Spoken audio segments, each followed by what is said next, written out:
Hello guys, this side Nikki और आप देख रहे हैं अपना YouTube channel IQ students point. So guys, जो हमारी नेक्स्ट यूनिट है वो है संप्रेषण और संचार के विभिन्न रूप, जिसमें हम संप्रेषण के प्रकार पढ़ेंगे। संप्रेषण के जो प्रकार हैं वो बेसिकली 4 तरीके के होते हैं, बट इसमें आपको 3 तरीके के पढ़ाए जा रहे हैं, अमौखिक, मौखिक और लिखित। ठीक है, बहुत छोटी सी यूनिट है, बहुत इंटरेस्टिंग यूनिट है। इसको शुरू करते हैं और शुरू करते ही ख़त्म कर लेंगे क्योंकि बहुत छोटी है। ठीक है, देखो, प्रस्तावना होता है हमारा इंट्रोडक्शन या परिचय। मानव सभ्यता की शुरुआत से मानव को अपने सामाजिक व्यवहार के लिए भाषा की जरूरत पड़ती रही। भाषा मानव समाज की व्यवहारगत उद्देश्यों की पूर्ति ही नहीं करती बल्कि भावनाओं का संचारण भी करती है। अब मैंने आपको बताया पिछले क्लासेस में भी कि अगर आप मुंह से नहीं बोल सकते ना, तो आप साइन लैंग्वेज यूज़ करते हो, साइन लैंग्वेज से बात करते हो, संप्रेषण तो कर रहे हो ना, जिस तरीके से भी कर रहे हो। ठीक है, तो वो चीज़ है कि संप्रेषण तो हो ही रहा है जिस तरीके से हो रहा है। तो साइन लैंग्वेज अमौखिक तरीका, बोलने वाला मौखिक तरीका, या लिखित राइटिंग वाला तरीका। ठीक है, ये 3 आपको पढ़नी है यहाँ पर। जैसे वनस्पति विज्ञान और प्राणी विज्ञान में प्रयुक्त वनस्पति और प्राणियों की विशिष्ट लातीनी नाम, गणित में प्रयुक्त विशिष्ट चिन्ह, कंप्यूटर की भाषा, गणित की भाषा, यातायात के संकेत, ये सब बात करने के तरीके होते हैं। अब रास्ते में चलते हुए गाड़ी वाला तो नहीं बोलते ना पीछे पलट के, मुझे लेफ्ट जाना है, रुक जाओ, वो इंडिकेटर देते हैं। ठीक है, वो बात करने का तरीका है वो भी। कंप्यूटर के लैंग्वेज, कंप्यूटर से आप बात नहीं करते हो, Ctrl+T, Ctrl+V, Ctrl+Z से आप कंप्यूटर से बात करते हो। ठीक है, इसके अलावा और अलग अलग तरीके, मैथ्स के साइन हैं कि इसको प्लस करना है, प्लस का निशान बना हुआ है, मल्टीप्लाई करनी, काटी बनी हुई है। ठीक है, इस तरीके की चीज़ें, तो ये सब कुछ होता है। संचार शब्द संस्कृत की चर धातु में सम उपसर्ग जोड़कर बना है, जिसका अर्थ है चलना, घूमना, इधर उधर भेजना, फैलाना, पहुंचाना, कोई भी बात, कोई भी मैसेज, कोई भी संदेश। संवाद शब्द संस्कृति की वृंद धातु में सम उपसर्ग जोड़कर बना है, जिसका अर्थ होता है बातें करना, वार्तालाप करना, समरूप होना, बोलना। ठीक है, संप्रेषण एक विवेचना। संप्रेषण बहुत ज़रूरी है। संप्रेषण आप हर तरीके से करते हो। अब जैसे मैं आपको अभी पढ़ा रही हूँ, मेरा पूरा ध्यान आपको पढ़ाने में। ठीक है, मैं बहुत ज़्यादा एग्जाम्पल्स दे के आपको पढ़ाती हूँ ताकि आप लोगों को समझ आए कि मैं एक्चुअली में क्या कहना चाह रही हूँ, क्योंकि ऑनलाइन इतना अच्छा ज़्यादा से बहुत सारे लोग ऑब्ज़र्व नहीं कर पाते हैं। कुछ लोगों को ऑब्ज़र्व करने के लिए ऑफलाइन टीचर की नीड होती है। ठीक है, तो इसलिए मैं आपको एग्जाम्पल देती हूँ। मानवीय भाषा की एक बहुत बड़ी विशेषता ये है कि वो किसी भी सूचना को 2 प्रकार से अभिव्यक्त कर सकने में सक्षम है। चाय में मीठा कम है, चीनी, चाय के साथ मीठा क्या है, मिठाई। ठीक है, संप्रेषण का कार्य संदेश को कूट बनाता है। संदेश प्राप्तकर्ता संदेशों को डिकोड करता है और उसे अर्थ प्रदान करता है। उसको किस तरीके से समझते हैं, आइए देखिए। संप्रेषक संदेश देता है, सेंडर ने मैसेज दिया, उसको कोडिंग के तौर पे रखा, किस माध्यम से दिया, फिर उसको डिकोड किया हमारे रिसीवर ने, और वो बात पूरी हुई। ठीक है, यदि संप्रेषण की इस प्रक्रिया में कोई अवरोध हो तो उसे शोर कहा जाता है। एग्जाम्पल, मैं आपसे बात कर रही हूँ, आपको मेरी आवाज़ नहीं आ रही, कोई और है, या फिर पीछे गाड़ियों की आवाज़ है, हॉर्न है, बहुत सारी चीज़ें, तो उस संप्रेषण में कोई भी बाधा आ रही है, उसको शोर का नाम दिया जाता है। ठीक है, संप्रेषण संप्रेषक और ग्रहीता के बीच क्रिया होती है। संप्रेषक संदेश माध्यम और प्राप्तकर्ता के जरिए प्रसारित संचार माध्यम जीवन की निरंतरता की रक्षा करता है। मतलब वो ये, सेंडर बात बोली और रिसीवर ने रिसीव करी, देन फीडबैक दिया। ठीक है, इसके अलावा इन्होंने बोला है कि संचार प्रक्रिया वक्ता और श्रोता 2 छोरों के मध्य संचालित होती है।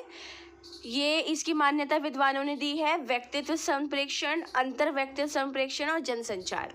संचार की गतिशील प्रक्रिया सिर्फ बाहरी समाज में ही इंसान के मन की बात को नहीं बल्कि वो वैसे भी बताती है। ठीक है, अब जैसे आप एम्बुलेंस का ले लो, एम्बुलेंस आ रही है, लोग उसको ऑटोमेटिकली रास्ता देंगे। सब जानते हैं कि कोई उसमें ज़रूरतमंद है जिसको जल्दी हॉस्पिटल पहुंचना है, कितनी भीड़ हो, कुछ भी हो, उसको रास्ता देना है। वो भी संप्रेषण करने का तरीका है। है, ठीक है। कुछ भी करने और कुछ भी कहने के पहले मन में विचार संवादों का रूप लेते हैं। अब मैं आपको पढ़ाने से पहले इसको रीड करूं या फिर दिमाग में सोचूं कि यार मुझे ये एग्जाम्पल्स देने हैं, ये है, या मैं इंस्टेंट एग्जाम्पल बनाऊं, वो सिर्फ संप्रेषण के तरीके हैं। हम कोई भी संप्रेषण करें, किसी भी टॉपिक पर संप्रेषण करें, बात करें, संवाद करें, उसका टॉपिक जो है वो दिमाग में ऑटोमेटिकली बनता जाता है, उसकी सेंटेंस, उसके वर्ड सब बनते जाते हैं, ठीक है। अपने निजी अनुभव, विचार, स्मृतियों के आधार पर मन ही मन में व्यक्ति घटना और प्रभाव और परिणामों का आकलन करता चलता है, ठीक है। कि मैं बोल रही हूँ पर्सनली कि भाई मैंने तो रेगुलर कॉलेज से अपनी ग्रेजुएशन पूरी करी है, आप SOL वाले स्टूडेंट्स हो। हम लोगों का मेन मोटिव है IQ स्टूडेंट्स पॉइंट की पूरी टीम का कि आप लोगों को स्पेशली प्राइवेट स्टूडेंट्स को एजुकेशन प्रोवाइड करना, ये हमारे मन में है, ये हमारा मोटिव था जो हमने एजुकेशन चैनल क्रिएट किया और आप लोगों तक इन्फॉर्मेशंस पहुंचाई, ठीक है। तो ये संप्रेषण का तरीका, धीरे धीरे उसको फैलाया, ग्रुप्स में जुड़े बच्चों को बताया कि आपको यहाँ इन्फॉर्मेशन मिलेगी, आप बार बार SOL मत जाओ, आप जॉब करने वाले बच्चे हो, जा भी नहीं पा रहे हो, बहुत सारी चीज़ें, ठीक है। ईश्वर या अलौकिक शक्तियों की आराधना व्यक्ति संचार का सर्वोत्तम उदाहरण है। इसलिए भारतीय ऋषि मुनि और मनीषियों ने आत्म विश्लेषण के लिए, स्वयं की पहचान के लिए आत्म साधना पर बल दिया। भाई उसको मेडिटेशन बोलते हैं आज के ज़माने में। खुद से बात करना मेडिटेशन में बहुत आराम से हो जाता है, या फिर जब आप as a religious person pray करते हो तब भी आप खुद से बात करते हो ज़्यादातर, तभी खुद से बात कर कर ऊपर वाले को अपनी बात बता पाते हो कि ये बात है, ये बात है, ये बात है, तो आप ये प्लीज़ पूरी करवा दीजिए, आप ये कर दीजिए, आप ये कर दीजिए, ठीक है, ये वाली चीज़ें। ऐसे संचार 2 या 2 से अधिक व्यक्तियों के बीच या समूह के भीतर घटित होते हैं।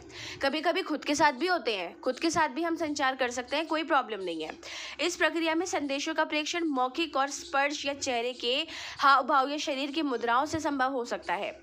दूरभाष द्वारा संचार भी इसी के अंतर्गत आता है। यह संचार का अति प्रभावी रूप है। संदेश प्रेषक और संदेश ग्राहक की निकटता संचार के इस प्रकार की सबसे बड़ी विशेषता होती है। आपसी बातचीत, गपशप, प्रेमालाप, संक्षिप्त समूह चर्चा, समिति की बैठक आदि में होने वाली विचार विमर्श इसके एग्जाम्पल्स हैं।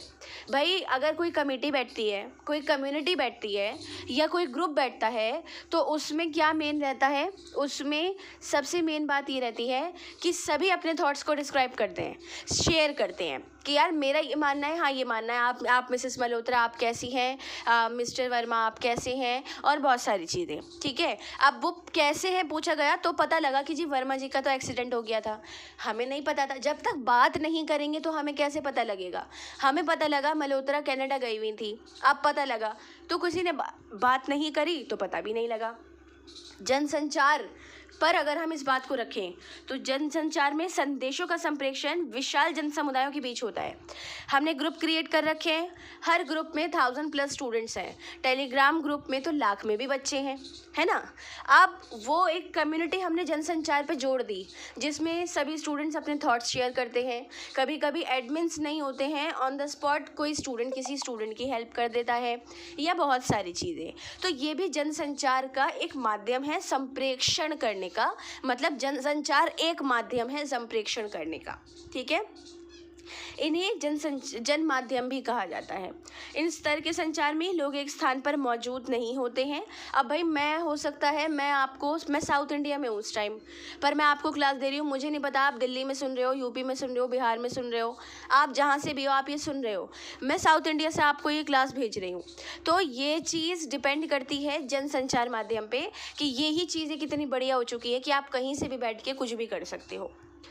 Mobile, computer, internet, radio, radar, संचार, सैटेलाइट, कैमरा, प्रोजेक्टर, मॉनिटरिंग उपकरण सभी जनसंचार माध्यम में आते हैं।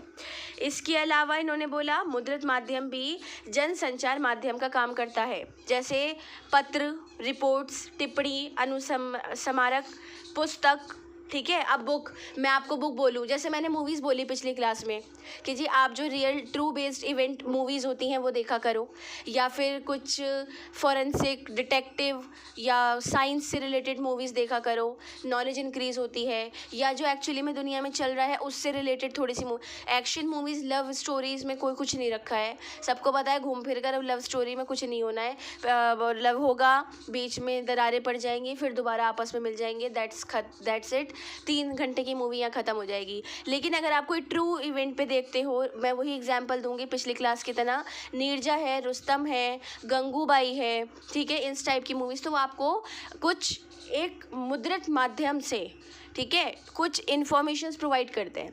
हालांकि वो मौखिक माध्यम है, पर उसको मुद्रित माध्यम में भी रखा जाता है इन केस, क्योंकि आप उससे बोल नहीं रहे हो, सिर्फ वो आपसे बोल रहे हैं, ठीक है, वो बोल के बता रहे हैं। फीडबैक आप बाद में देते हो जब मूवी देख लेते हो। वैसे ही पुस्तक का काम होता है, पुस्तक आप पढ़ लेते हो, उसका कोई फीडबैक कहीं नहीं, किसी को और को फीडबैक दे सकते हो। जैसे मैं बोलूं कि रविंद्रनाथ टैगोर की बुक्स आप थोड़ा सा रीड किया करो, अंबेडकर की जो बुक्स हैं वो रीड किया करो, या फिर गांधी की स्वराज है वो पढ़ा करो। तो ये मैंने आपको बता दिया। अब ये मुद्रित माध्यम है कि वो लोग आपसे क्या कहना चाह रहे हैं जो कि इस दुनिया से जा चुके हैं, ये आपको यहाँ पर पता चलेगा। संप्रेषण के प्रकार नेक्स्ट क्लास में कंटिन्यू करते हैं स्टूडेंट। होप्स हो कि आप लोगों को इस क्लास में कोई डाउट नहीं रहा हो। इन केस कोई डाउट, क्वेश्चन या सजेशंस है तो आप मुझसे कमेंट बॉक्स या टेलीग्राम चैनल पे पूछ सकते हैं। डिस्क्रिप्शन में आपको ग्रुप्स के लिंक मिल जाएंगे, आप उनको ज्वाइन कर सकते हैं। So thanks for the watching and best of luck all.